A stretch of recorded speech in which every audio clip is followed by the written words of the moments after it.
السلام عليكم ورحمة الله وبركاته. نحمده ونصلي على رسوله الكريم. أما بعد، فقد قال الله تعالى في القرآن العظيم وفي الفرقان المجيد بعد أعوذ بالله من الشيطان الرجيم بفضل بسم الله الرحمن الرحيم.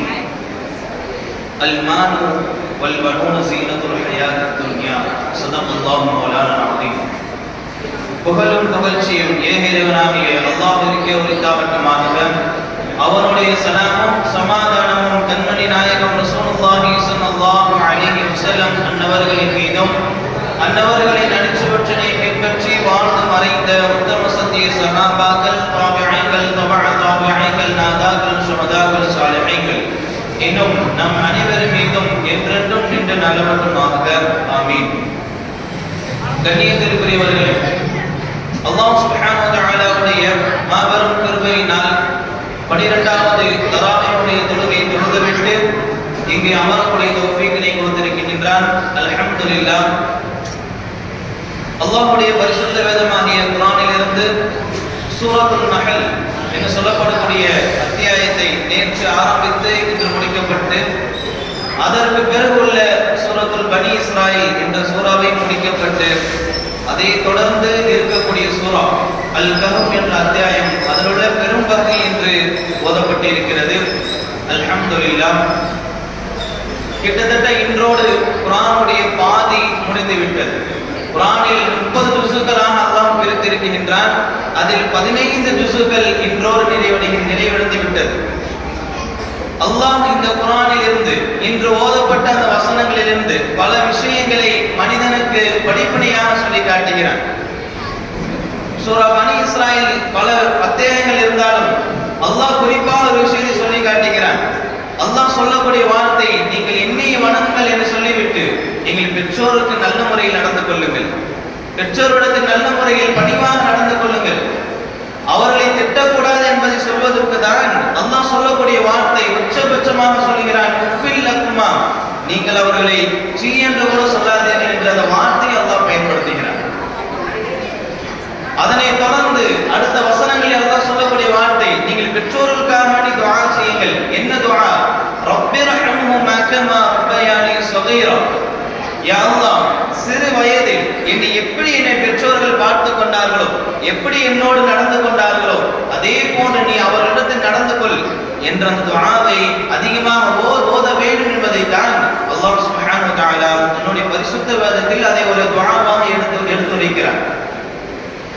அதனை தொடர்ந்து வரக்கூடிய சூரத்துல் கஹஃப் நமக்கு எல்லோருக்கும் தெரியும். நபி ஸல்லல்லாஹு அலைஹி வஸல்லம் அவர்கள் சொல்லி இருக்கிறார்கள், யார் இந்த சூரத்துல் கஹஃபுடைய அந்த சூறாவை வெள்ளிக்கிழமை என்று யார் ஓதுகிறார்களோ அவர் தஜ்ஜாலுடைய குழப்பத்தை விட்டு பாதுகாப்பு பெறுவார் என்பதாக நபி ஸல்லல்லாஹு அலைஹி வஸல்லம் அவர்கள் சொல்லி தந்திருக்கிறார்கள். அப்படிப்பட்ட சூரத்துல் கஹஃபில் பல விஷயங்களை சம்பவமாக அல்லாஹ் சொல்லி தருகிறார். அதிலும் குறிப்பாக மூசா அலைஹிஸ்ஸலாத்து வஸலாம் அவர்கள் தான் அறிவாளி என்று சொன்னும் பொழுது, உன்னை விட பெரிய ஒரு அறிவாளி இருக்கிறார் என்ற அந்த விஷயத்தினை அல்லாஹ் கிதுர் அலைஹிஸ்ஸலாத்து வஸலாம் அவர்கள் தான் மூசா அலைஹிஸ்ஸலாத்து வஸலாமோட பெரிய அறிவாளி என்பதை அல்லாஹ் விளக்கக்கூடிய அந்த சம்பவங்களை எல்லாம் இந்த சூரத்துல் கஹஃபில் அல்லாஹ் தெரிவிக்கிறார். அப்படி இருக்கும் பொழுது இந்த சூரத்துடைய கஹஃபில் பல விஷயங்களை சொல்லி இருந்தாலும் அல்லாஹ் பொருளாதாரத்தை பற்றி சொல்லி காட்டுகிறார். ஒரு இடத்தில் அல்லாஹ் சொல்லக்கூடிய வார்த்தை, அல் மாலு வல் பனூன ஸீனத்துல் ஹயாத்தித் துன்யா. உங்களுடைய பொருளாதாரம், உங்களுடைய செல்வங்கள், அதை தொடர்ந்து இந்த குழந்தை செல்வங்கள், இந்த 2 செல்வங்கள் இருக்கிறதே உலகத்தினுடைய அழகிய அலங்காரம் என்பதாக அல்லாஹ் சொல்லி காட்டுகிறார். இந்த பொருளாதாரம், இந்த வாழ்வாதாரத்தை பற்றி நாம் நினைக்கும் பொழுது அல்லாஹ் நமக்கு நாம் பிறக்கக்கூடிய அந்த சிறு வயதிலே தாயினுடைய கருவில் இருக்கும் பொழுதே அந்த விஷயத்தினை அல்லாஹ் எழுதி முடித்து விட்டார். ஒரு மனிதனுக்கு என்ன பொருளாதாரம், அவனுடைய வாழ்வாதாரத்தில் என்னென்ன கிடைக்கும், என்னென்ன கிடைக்காது என்ற அந்த விஷயங்களை எல்லாம் ஒரு மனிதன் தன்னுடைய தாயினுடைய வயிற்றில் இருக்கும் பொழுதே அல்லாஹ் முடிவு செய்து விட்டார். ஸல்லல்லாஹு அலைஹி வஸல்லம் அவர்கள் சொல்கின்ற ஒரு ஹதீஸ் அப்துல்லாஹ் ரலியல்லாஹு அறிவிக்கிறார்கள். நபி அவர்கள் சொன்னார்கள், உங்களில் ஒருவர் தம்முடைய தாயினுடைய வயிற்றில் இருக்கும் பொழுது 40 நாட்கள் கருவாக இருக்கிறார், பிறகு அடுத்தபடியாக 40 நாட்கள் ஒரு கரு கட்டியாக இருக்கிறார், அதற்கு பிறகு 40 நாட்கள் ஒரு சதை பிண்டமாக இருக்கிறார்.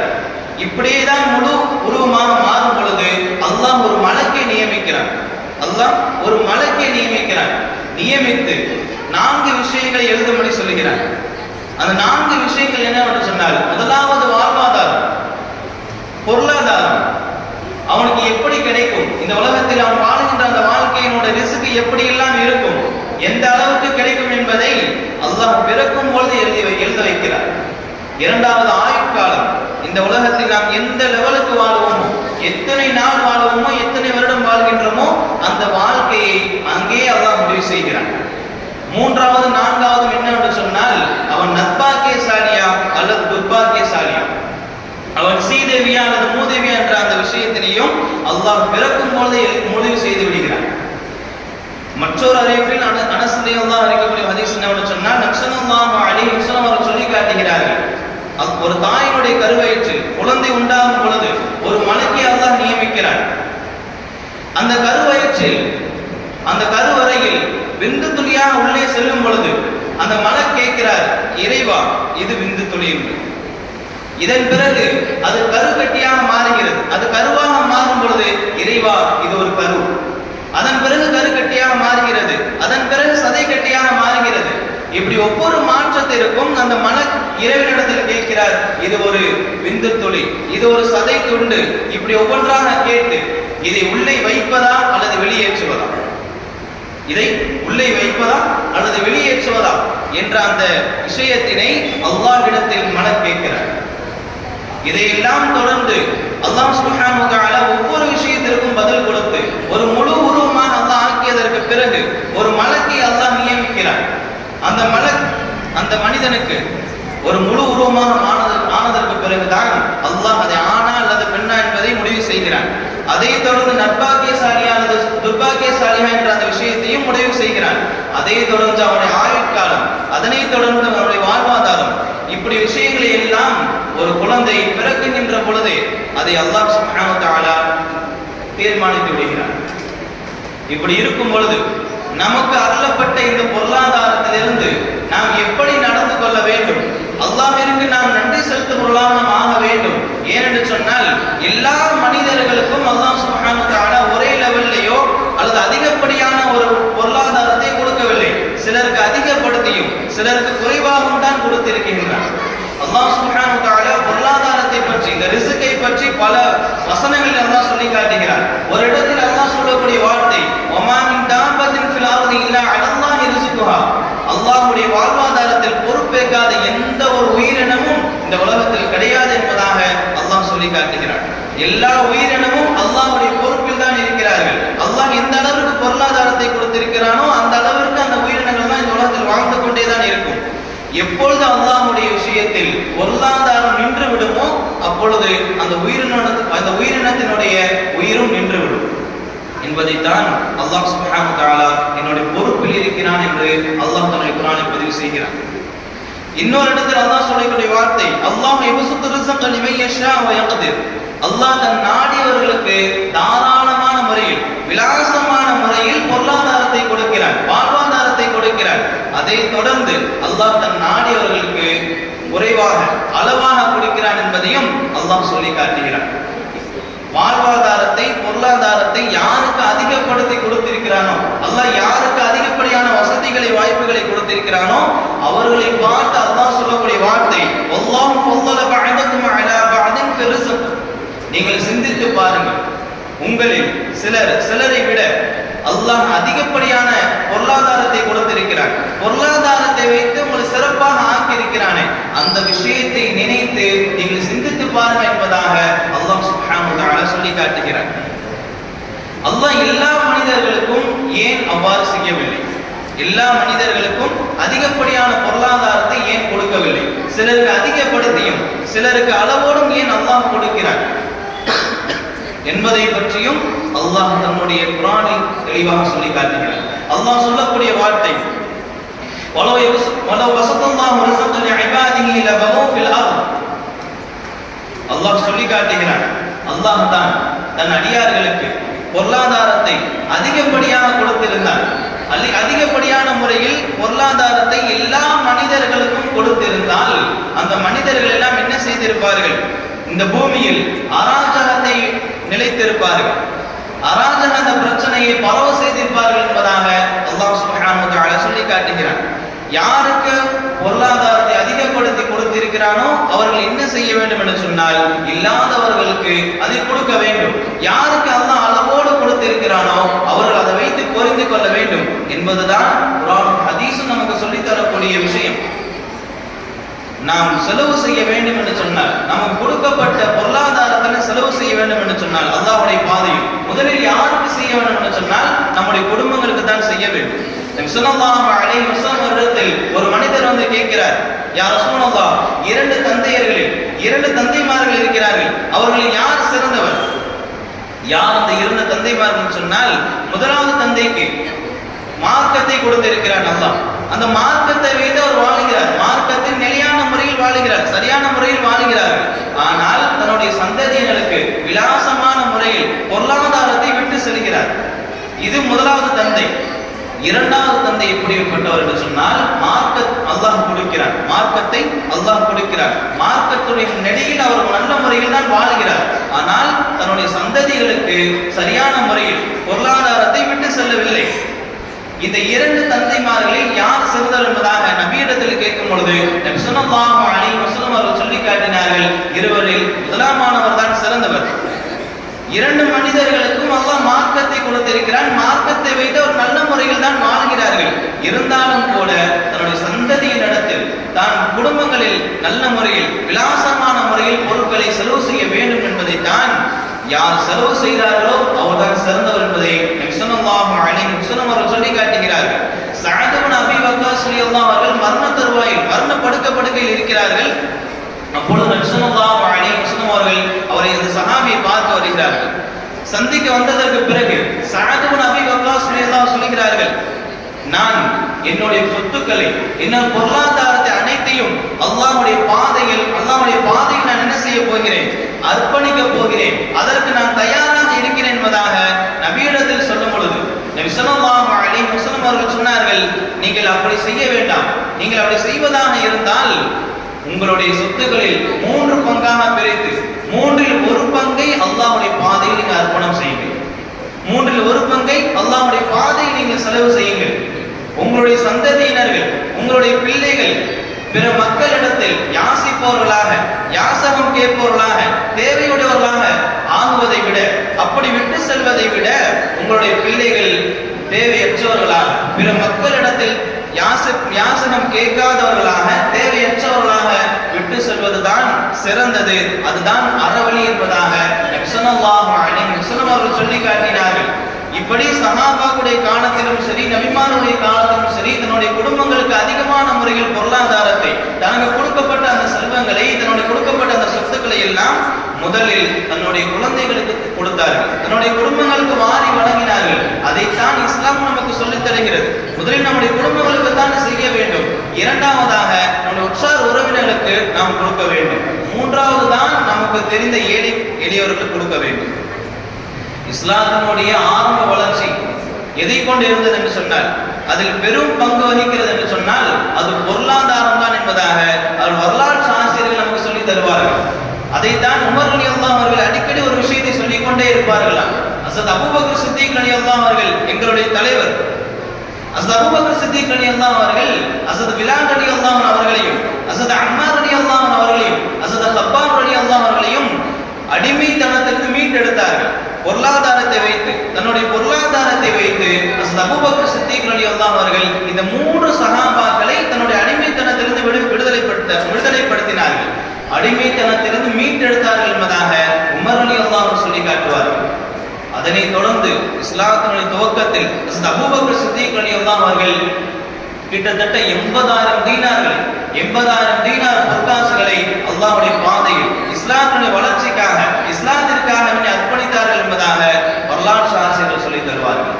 இப்படி ஒவ்வொரு நபிமார்கள், ஒவ்வொரு சஹாபாக்களும், சஹாபி பெண்மணிகளை எடுத்துக்கொண்டோம் என்று சொன்னால் அவர்கள் தன்னுடைய வாழ்க்கையில் தனக்கு கொடுக்கப்பட்ட அந்த பொருளாதாரத்தை குடும்பத்துக்கும் அதே தொடர்ந்து இஸ்லாத்திற்கும் அர்ப்பணித்திருப்பார்கள். அன்னை ஹதீஜா ரலியல்லாஹு அன்ஹா அவர்களை பற்றி நமக்கு தெரியாத ஒன்றுமல்ல. தன்னுடைய முழுமையான சொத்தையும், தன்னுடைய பொருளாதாரத்தை முழுவதையும் என்ன செய்தார்? செய்தார்கள்? நபிக்காகவும் இஸ்லாத்திற்காகவும் அல்லாஹ்விற்காகவும் அர்ப்பணம் செய்தார்கள். இப்படி ஒவ்வொரு சஹாபியுடைய லிஸ்டை நாம் எடுத்துக்கொண்டோம் என்று சொன்னால் ஒவ்வொரு சஹாபாக்களும் என்ன செய்திருப்பார்கள்? அல்லாஹ்வுடைய பாதையில் தான் அதிகம் தன்னுடைய பொருளாதாரத்தை செலவு செய்திருப்பார்கள். ஹஸரத் உஸ்மான் ரலியல்லாஹு அவர்கள் பல நிலையில் என்ன செய்திருக்கிறார்கள்? பெரிய தர்மங்கள் செய்திருக்கிறார்கள். பெரிய அல்லாஹ்வுடைய பாதையில் தன்னுடைய பொருளாதாரத்தை அர்ப்பணம் செய்திருக்கிறார்கள். நபி ஸல்லல்லாஹு அலைஹி வஸல்லம் அவர்கள் ஹிஜ்ரத் செய்து மதீனாவுக்கு புதிதாக வருகிறார்கள். வந்த புதிதில் முஸ்லிம்களுக்கு தண்ணீர் பிரச்சனை ஏற்படுகிறது. பஞ்சமாக இருக்கக்கூடிய அந்த காலம் அது. அந்த நேரத்தில் அருகில் இருக்கக்கூடிய ஒரே ஒரு கிணறு மட்டும்தான் இருக்கிறது. அந்த கிணறு யாருடைய கிணறு என்று சொன்னால் ஒரு யூதனுடைய கிணறு. அந்த கிணற்றுடைய பெயர் பிதரே ரூமா என்ற ஒரு யூதனுடைய கிணறு தான் இருந்தது. அந்த கிணற்றிலிருந்து முஸ்லிம்கள் தண்ணீர் எடுத்துக்கொள்ள வேண்டும் என்று சொன்னால் ஒரு தண்ணீர் ஒரு பாத்திரத்திலிருந்து தண்ணி எடுத்துக்கொள்ள வேண்டும் என்று சொன்னால் ஒரு முத்தை விலையாக கொடுத்து தான் எடுத்துக்கொள்ள வேண்டும். இந்த நிலைதான் அந்த காலகட்டத்தில் இருந்தது. இதனை தொடர்ந்து நபி ஸல்லல்லாஹு அலைஹி வஸல்லம் அவர்கள் சொன்னார்கள், விலை இல்லாமல் இந்த தண்ணீரை இந்த மக்களுக்கு யாராவது பெற்றுத் தர மாட்டார்களா என்ற கேள்வியை நபி ஸல்லல்லாஹு அலைஹி வஸல்லம் அவர்கள் விருப்பத்தோடு தெரிவிக்கும் பொழுது உஸ்மான் ரலியல்லாஹு அவர்கள் வருகை தருகிறார்கள். வந்து அந்த யூதனிடம் விலை பேசுகிறார்கள். 12,000 திர்ஹத்தை 12,000 தீனார்களை கொடுத்து அந்த கிணற்றை வாங்கிக் கொள்கிறார்கள். முழுவதும் அல்ல, ஒரு நாள் யூதனுக்கும் ஒரு நாள் முஸ்லிம்களுக்கும் எடுத்துக்கொள்ளக்கூடிய அந்த உரிமையை கொடுத்தார்கள் உஸ்மான் ரலியல்லாஹு அவர்கள். இந்த நிலையிலும் கூட முஸ்லிம்களுக்கு அது நெருக்கடியாகத்தான் இருந்தது. இதனை தொடர்ந்து மீண்டும் உஸ்மான் ரலியல்லாஹு அவர்கள் இன்னும் 12,000 தீனார்களை கொடுத்து அந்த முழு கிணற்றையும் வாங்கி கொடுத்தார்கள் முஸ்லிம்களுக்கு. முழுவதுமாக அல்லாஹ்வுடைய பாதையில் முஸ்லிம்களுக்கு அதை தேவைக்காக எடுத்துக்கொள்ள வேண்டும் என்பதற்காக முழு உரிமையும் உஸ்மான் ரலியல்லாஹு அவர்கள் முஸ்லிம்களுக்கு பெற்றுக் கொடுத்தார்கள். இப்படி உஸ்மான் ரலியல்லாஹு அவர்கள் செய்த அந்த அர்ப்பணிப்பு இருக்கிறதே மிகவும் பிரபலமானது. இதை விட உச்சபட்சமான ஒரு விஷயம் ஒன்று இருக்கிறது. ஹஸரத் அபூபக்கர் சித்திக் ரலியல்லாஹு அன்ஹு காலகட்டம் அவருடைய ஆட்சி காலம் நடக்கிறது. மிகவும் ஒரு பஞ்சமான ஒரு நிலை. எந்த அளவிற்கு பஞ்சம் என்று சொன்னால் உண்ண உணவு கிடையாது, குடிக்க தண்ணீர் கிடையாது. இந்த அளவிற்கு பஞ்சம் ஏற்படும் பொழுது அந்த மக்கள் எல்லாம் அபூபக்கர் சித்திக் ரலியல்லாஹு வீட்டுக்கு வருகை தருகிறார்கள். வந்து தன்னுடைய அவல நிலையை முறையிடுகிறார்கள். இந்த அளவிற்கு பஞ்சமாக இருக்கிறது என்று சொல்லும் பொழுது அபூபக்கர் சித்திக் ரலியல்லாஹு சொல்கிறார்கள், மக்களே, நீங்கள் உங்களுடைய வீடுகளுக்கு திரும்ப சென்று விடுங்கள், பொறுமையா இருங்கள். அல்லாஹ் இந்த அவல நிலையிலிருந்து நீக்கி உங்களுடைய கஷ்டங்களை எல்லாம் நீக்கி ஒரு சுகத்தை கொடுப்பான் என்ற ஒரு ஆதரவு வைக்கிறேன் என்பதாக அபூபக்கர் சித்திக் ரலியல்லாஹு சொல்கிறார்கள். இதனை தொடர்ந்து நாட்கள் சென்று கொண்டே இருக்கிறது. ஒரு நாள் மதீனாவில் ஒரு புழுதி படலம் ஏற்படுகிறது. மக்கள் எல்லாம் ஆச்சரியப்படுகிறார்கள். என்ன புழுதி, ஒரே சத்தமாக இருக்கிறது. அந்த புழுதியை விலக்கி பார்த்தால் ஒரு ஒட்டக கூட்டம் வருகிறது. சில மாதங்களுக்கு முன்னால் இந்த பஞ்சமான நிலைக்கு முன்னால் சில மாதங்கள் நடந்தது. அதற்கு முன்னால் உஸ்மான் ரலியல்லாஹு அவர்கள் வியாபாரத்திற்காக வேண்டி 1000 ஒட்டகங்களோடு என்ன செய்தார்கள்? வியாபாரத்திற்காக வேண்டி ஷாம் தேசத்திற்கு சென்றிருந்த உஸ்மான் ரலியல்லாஹு அவர்கள் வருகை தருகிறார்கள். மக்களுக்கெல்லாம் அளவற்ற ஒரு மகிழ்ச்சி. 1000 ஒட்டகங்களோடு, எல்லா ஒட்டகங்களிலும் தானியங்களோடு லாபங்களோடு வருகிறார்கள். வந்து உஸ்மான் ரலியல்லாஹு அவர்கள் தன்னுடைய வீட்டில் வருகிறார்கள். வரலாற்று ஆசிரியர்கள் எந்த அளவுக்கு சொல்வார் என்று சொன்னால், முதலாவது ஒட்டகம் உஸ்மான் ரலியல்லாஹு ஒட்டகம் அவருடைய வீட்டில் நின்றது என்று சொன்னால், கடைசி ஒட்டகம் ஷாமுடைய எல்லையில் நின்றது என்பதாக சொல்லுவார்கள். இந்த அளவுக்கு வரிசையாக நின்று கூட்டம் கூட்டமாக நின்று கொண்டே இருக்கிறது ஒட்டகங்கள் எல்லாம். இந்த மதீனாவுடைய அந்த வியாபாரிகள், சுற்று நகர் அந்த வியாபாரிகள் எல்லாம் வருகை தருகிறார்கள் உஸ்மான் ரலியல்லாஹு வீட்டிற்கு. வந்து சொல்லுகிறார்கள், நீங்கள் மக்களுடைய நிலையை நீங்கள் அறிந்திருப்பீர்கள், எந்த அளவிற்கு பஞ்சமாக இருக்கிறார்கள். நீங்கள் அறியாத ஒன்று விஷயம் கிடையாது. நீங்கள் வரக்கூடிய வழிகளை நீங்கள் தெரிந்து கொண்டிருப்பீர்கள். அதனால் உங்களுடைய தானியங்கள் அனைத்தையும் எங்களுக்கு தான் நீங்கள் விற்க வேண்டும். வேற எந்த மக்களுக்கும் நீங்கள் விற்கக்கூடாது. மதீனாவுக்கு மட்டும்தான் நீங்கள் விற்று தர வேண்டும் என்பதாக சொல்லும் பொழுது உஸ்மான் ரலியல்லாஹு சொல்கிறார்கள், இந்த நீங்க எடுக்கக்கூடிய அந்த பொருளுக்கு என்ன லாபம் கொடுப்பீர்கள் என்று கேட்கும் பொழுது அந்த வியாபாரிகள் சொன்னார்கள், 1 திர்ஹம் மதிப்புள்ள பொருளுக்கு நாங்கள் 2 திர்ஹத்தை கொடுக்கிறோம் என்று சொல்கிறார்கள்.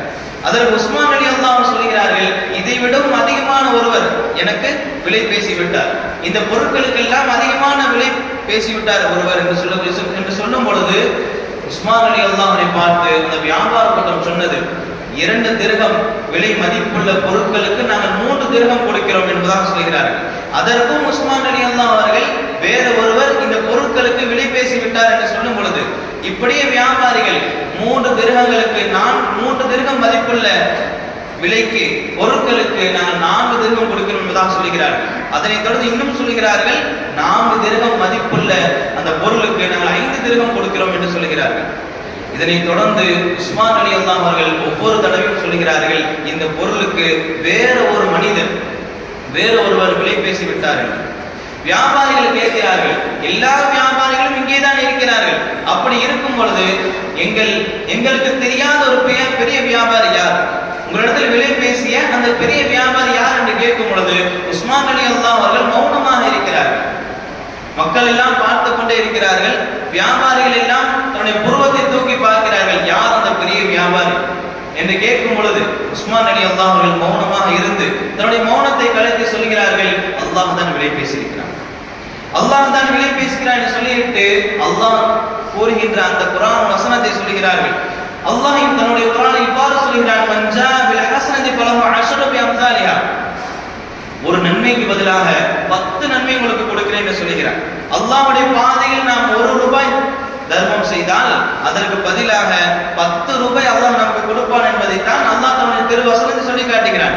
இந்த ஆயத்தினை, இந்த வசனத்தினை அந்த வியாபாரிக்கு மத்தியில் உஸ்மான் ரலியல்லாஹு அவர்கள் ஓதி காண்பிக்கிறார்கள். அல்லாஹ்வை விட விலை கொடுத்து வாங்குபவர் யாராவது இருக்கிறார்களா என்று உஸ்மான் ரலியல்லாஹு அவர்கள் கேட்கும் பொழுது வியாபாரிகள் சொல்கிறார்கள், யாரும் விலை கொடுத்து வாங்க முடியாது. இதன் பிறகு உஸ்மான் ரலியல்லாஹு சொல்கிறார்கள், தான் கொண்டு வந்த தானியங்கள் 1000 ஒட்டகங்கள் சுமந்து நிற்கிறது, அந்த அனைத்து தானியங்களையும் நான் என்ன செய்கிறேன், இந்த மக்களுக்கு யார் பஞ்சத்தில் வாடி வதைந்தார்களோ அந்த மக்களுக்கு, ஏழைகளுக்கு நான் கொடுத்து விடுகிறேன், முழுவதுமாக இலவசமாக நான் கொடுக்கிறேன், அல்லாஹ்விற்காக நான் கொடுக்கிறேன். இந்த விஷயத்தினை நான் அல்லாஹ்வே சாட்சியாளனாக ஆக்கிக் கொள்கிறேன் என்பதாக உஸ்மான் ரலியல்லாஹு அவர்கள் சொல்லி காட்டினார்கள். இதனை தொடர்ந்து மக்கள் எல்லாம் இந்த ஒட்டகத்தின் மேல் இருக்கக்கூடிய தானியங்களை எல்லாம் எடுத்துக்கொண்டு சொன்னார்கள். இறுதியில் எதுவும் மிச்சமாக இல்லை. இந்த அளவுக்கு உஸ்மான் ரலியல்லாஹு அவர்கள் அல்லாஹ்வுடைய பாதையில் அர்ப்பணிப்பவர்களாக இருந்தார்கள். நம்முடைய பொருளாதாரம் அதிகப்படியாக இருக்கும் பொழுது முதலில் நம் குடும்பங்களுக்கு தாராளமான முறையில் செலவு செய்ய வேண்டும்.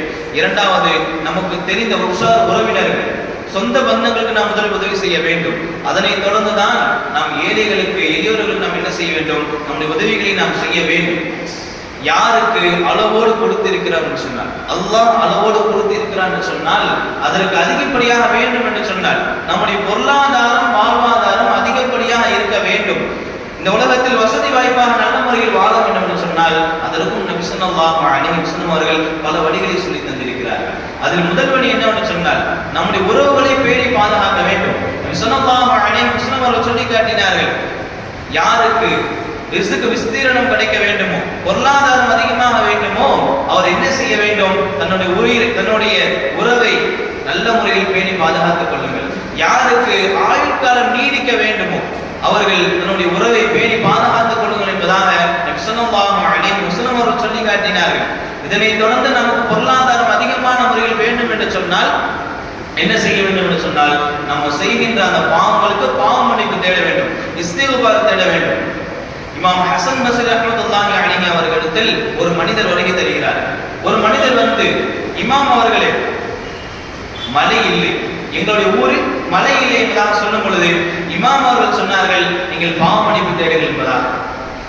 இன்னொரு மனிதர் வந்து கேட்கிறார், இமாம் அவர்களே, என்னிடத்தில் பொருளாதார வசதி இல்லை, நான் ஏழ்மையாக இருக்கிறேன் என்று சொல்லும் பொழுதும் கூட இமாம் ஹசன் பஸ்ரி ரஹ்மத்துல்லாஹி அலைஹி அவர்கள் நீங்கள் பாவ மன்னிப்பு தேடுங்கள் என்று சொல்கிறார்கள். மூன்றாவது ஒரு மனிதர் வருகிறார்.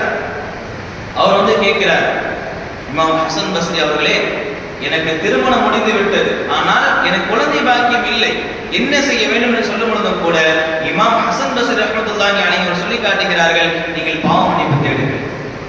அருகில் இருப்பவர்கள் கேட்கிறார்கள், இமாம் ஹசன் பஸ்ரி அவர்களே, நீங்கள் என்ன செய்தீர்கள், 3 நபர்கள் வந்தார்கள், 3 நபர்களும் 3 கேள்வி வைத்தார்கள், இந்த 3 விஷயத்திற்கும் நீங்கள் ஒரே பதிலை தான் சொன்னீர்களே, என்ன காரணம் என்று கேட்கும் பொழுது இமாம் ஹசன் பஸ்ரி ரஹ்மத்துல்லாஹி அலைஹி சொல்கிறார்கள், நான் இந்த விஷயத்தை சொல்லவில்லை, பாவ மன்னிப்பு தேடுங்கள் என்பதாக நான் சொல்லவில்லை, அல்லாஹ் தான் சொல்லி காட்டுகிறார்.